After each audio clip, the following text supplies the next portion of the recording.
父亲带着熊孩子在岸边数鸭子，可刚数好的鸭子竟突然少了一只，男人蒙圈了。难道我的数学是体育老师教的吗？其实水下的生物便是雷神的克星，是当年洛基注射了奥丁的血液生下的城市巨蟒耶梦加德。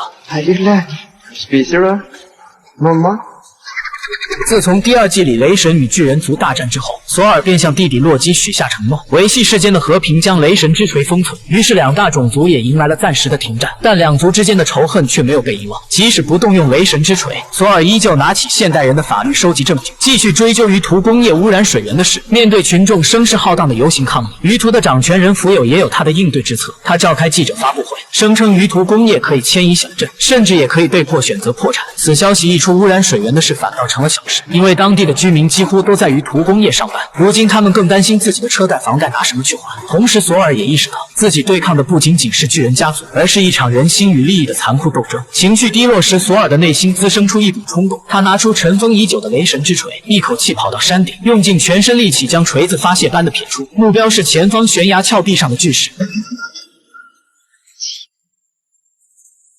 巨石的掉落刚好砸中下方的供电站，瞬间造成小镇电力瘫痪。不过索尔却因为停电发现了负责维修电力的大妈，她曾经是鱼图工业的员工，因为化工原料有毒患上了癌症被开除。在索尔极力的劝说下，大妈也愿意出庭作证。可第2天大妈竟意外的死了，表面上看像是安灯泡不慎掉落致死，大妈可是干了一辈子的电工，怎么会犯这样致命的错误？用脚后跟也能猜到这一定是巨人族干的。于是他不再向往和平，拿起雷神之锤就闯入巨人族的豪宅，狠狠地教训巨人族的掌权人福友。没想到堂堂的巨人族在面临死亡的时候也会害怕，未能保住狗命甚至都可以卑躬屈膝。